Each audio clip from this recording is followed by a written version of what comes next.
All right, I'll get started. As in regards to injuries, so Crawford, like I said last night, is in the concussion protocol.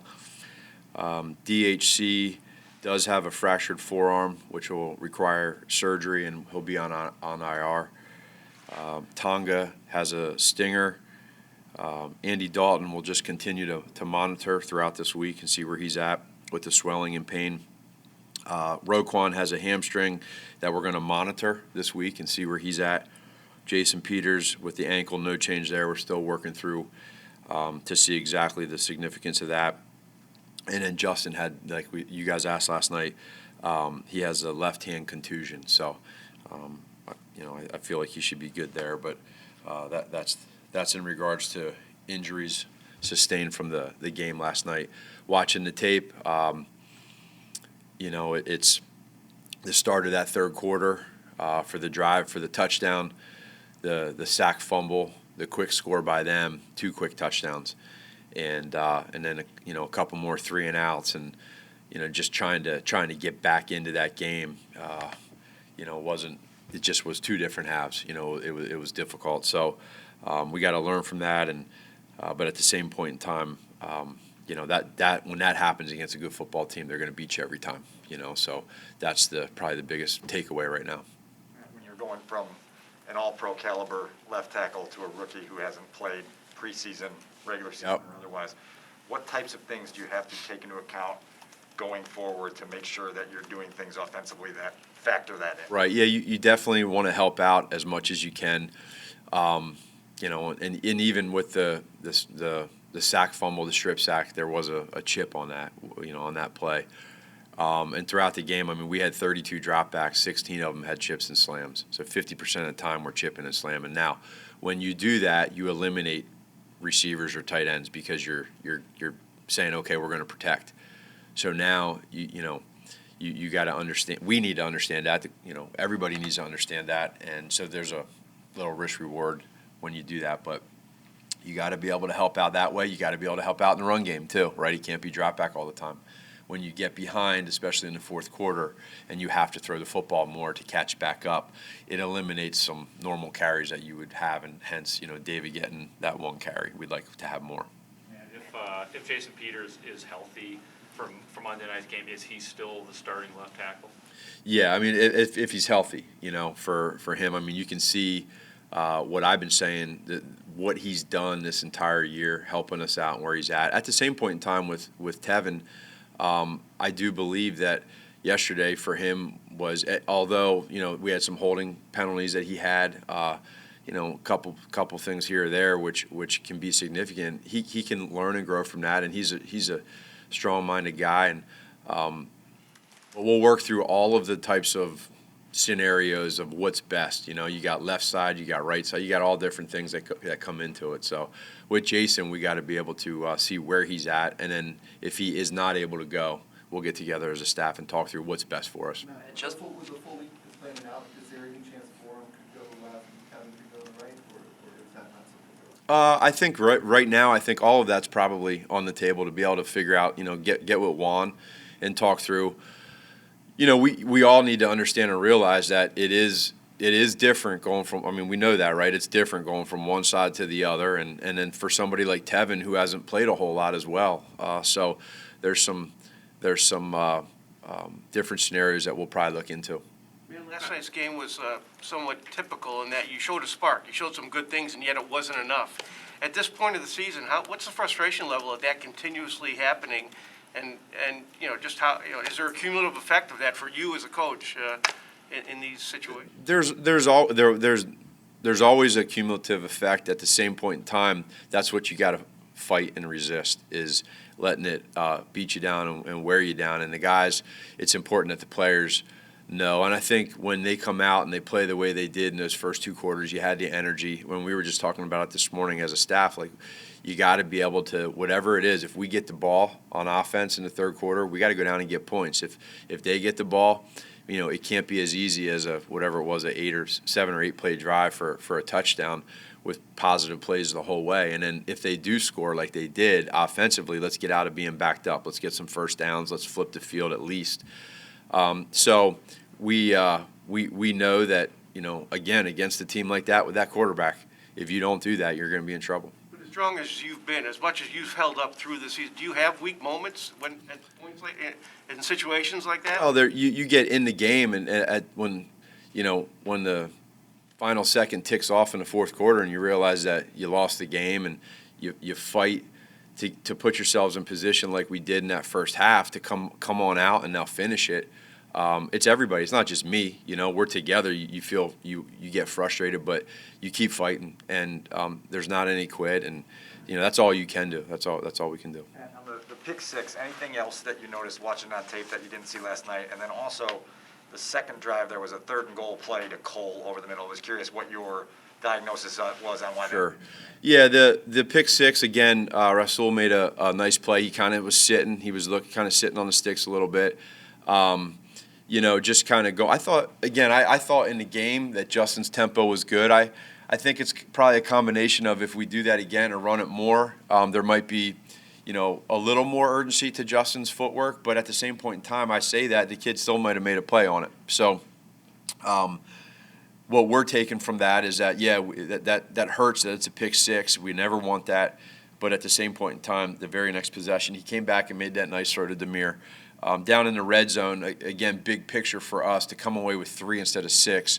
That play in particular, we have some progressions that we go through, and Justin, went through his progressions and gave Cole an opportunity. He was still kind of moving his feet a little bit. And if you go back and watch it on tape, Justin would probably tell you if you just wait a little bit more, you might have A-Rob in the back end line, which is okay. I mean, we see that, and that's how Justin's going to learn, is understanding and going through those type of progressions. So. Collectively, we knew we had to come out of there with 6 or 7, not 3, and that's where we got to be better. I'm not saying that A-Rob and Devontae are the same receiver, but I do think they're both elite receivers in this league. Early in the game yesterday, you guys were able to kind of limit Devontae and kind of take him away with your game plan. But as the game went along, Green Bay kind of stubbornly insisted upon finding ways to get their number 1 receiver the ball, whether that's scheme or just forcing him to do. What has been the reason that hasn't been able to be the case so far this season with A-Rod? I would say that, with all due respect, that comment of moving him around and doing they did the same thing they did the first half. So there's no in the slot, out of the slot, backside here, backside there. He had 7 catches in the second half. He had 3 catches in the first half, and they did a lot of the same stuff. They moved him around on 3rd down, which is very normal in the NFL. You move around one of your guys to get open and stuff. So. That part there, I think, is that's football. You know what I mean? Is that's football. But for us, I agree. I think that they're both really, really good wide receivers. And when we're in a position to be able to try to get our guys the football, I mean, you look back and you see Mooney and A-Rob didn't have many quote unquote targets yesterday, but really there were play calls where they were supposed to get the ball and they didn't for different reasons. So we're trying at times, and you got to try to be able to work around how you do that and when you do, and that's part of the growing process for all of us, and Justin too with whatever it is. I mean, I thought, not to get off your question, but I thought that Justin, especially in that second half when we were more one-dimensional, I thought he was really, really good with his decision-making of being able to, whether it was push up in the pocket, push out, and then he didn't take a lot of hits, right? He scrambled, he got down. He kept his eyes downfield. At the end of the game, the one to Demir, where he scrambled out, and Demir jumped up high, made a catch, got 2 feet in. Really, really good play. The first 3rd down, the only catch that Mooney had, that's a big boy throw right there that he made with a guy in his face to Mooney on that first drive. So there were several. He made some of the plays that we have where he underhanded the ball a few times to Cole and then to David. I really was impressed after I went back and watched the tape with how with just how creative he was in making things happen when it wasn't there. So sorry to get off the question, but I was impressed with that. The touchdown pass to Bird, was that just like the right call against the right defense, or was there any kind of bigger picture indicator of overall progress for the offense? Something that can be a play that could be repeated again. Yeah, it's a common play that we run. Teams know that, and we were able to. I think you got to give Justin and Demir a lot of credit in the fact that Demir made a quick decision, okay? He snapped inside, and then Justin made a quick decision, and more than anything, Justin made a really accurate throw so that he could catch it on the – and Demir's fast, so the second he caught that with a wide receiver in the backfield, it can put the defense in a little stressor. You know, you can get them matched up on a certain player. Now, if they're in dime, you got them on a DB. If they're in nickel, it could be a backer, a linebacker. So to catch that ball in stride and take it, it was nice to have an explosive play and to have a few of those too, with 17 getting one on the sweep. Matt, with Roquan, is that the same hamstring that's been bothering him? Yeah. So he aggravated it, or? Yeah, I think we'll keep an eye on it, but you know, he just felt something there, so we want to be smart there.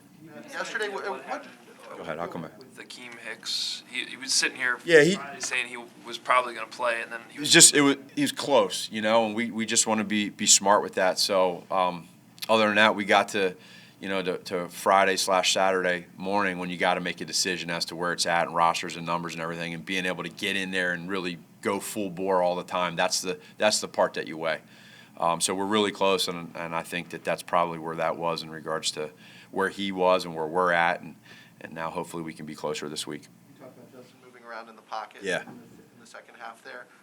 Is that the big thing that you take away that projects well into the future? Yeah. Or when you look at his performance, what is that one thing if you had to pick one? So that part of his game, when he stays within the progressions, and then the second part of that, using his legs, and then being smart's the third part, not taking extra hits, knowing when to get up and out. That's going to be a big time growth for him. So when he has that, and defensive coordinators know that's scary. You know, that's scary because he can make some special throws. He does it. He's proved it. He's proven it. But now when you throw that element of using his legs on extended plays, that's hard. That's hard. It's going to be a big weapon for him. I know we asked you last night about the fourth down decision. Yeah. I'm wondering, I know every game, every play, you're looking at a specific situation.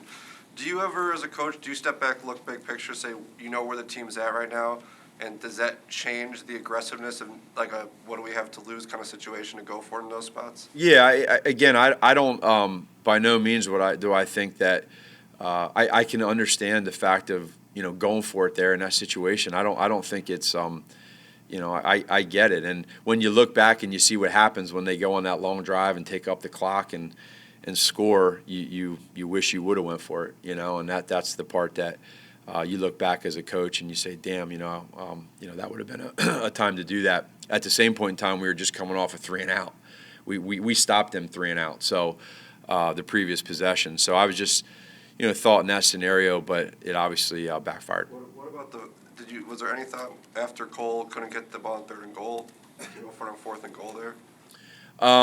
If we would have been a little closer, you know, but I just felt like right then and there just to be able to get some points. I'm typically more on the aggressive side, and you know, for that reason there, it really wasn't that one there. It wasn't a decision, and it was easy to do that. But I just felt it was important early in the game to get those points. On the other side of the injury coin, the Packers lose their right tackle pretty early on in the game. Do you and Sean and the rest of your staff have an opportunity to maybe huddle up and say, hey, is there something different we can be doing to exploit this new tackle coming in the game? Yeah, I mean, that's the first thing that we as a staff do is you say, okay, what can we do to try to, you know, make sure that we're giving them everything we got with that. And Sean does that, and whether it's, you know, a player over top of them one-on-one or a scheme, but they know that too, you know, just like we did. You know, it's the same thing, and there's only so many things you can do to help a guy out. So we're aware of that, and, you know, I think that early on you felt the pressure that we were getting to, and then in the second half, more than anything, if you say they adjusted, and what they did that was different is they started running the ball more, you know, and they were having success with runs, and you could kind of feel that. The other stuff was all just stuff that they do within their offense. You guys came into the season with one established cornerback, Jalen Johnson. Mm-hmm. Everything else was a big question mark. Did you anticipate that there would be issues in the secondary throughout the season, and how do you think Sean has done trying to play with the cards he's been dealt? Sure. When you come into training camp, we have, and at that time too, had a lot of confidence in Kendall coming in and what he did at the end of last year. We know that being a young guy coming into that position, that there's going to be there's going to be times like anybody that, especially a corner, where you're going to get beat, and how do you react to that? So he's. I thought that throughout most of the season he's done pretty well, and then he had the game where, where he ended up having some issues there, and we started playing Artie more, but that's part of growth for him, and so we understand that, we know that, and I think that Sean has done a good job at trying to help these guys out where needed, because that's some of these receivers you're going against. You need to do that, and if you don't, they'll take major advantage of you. So.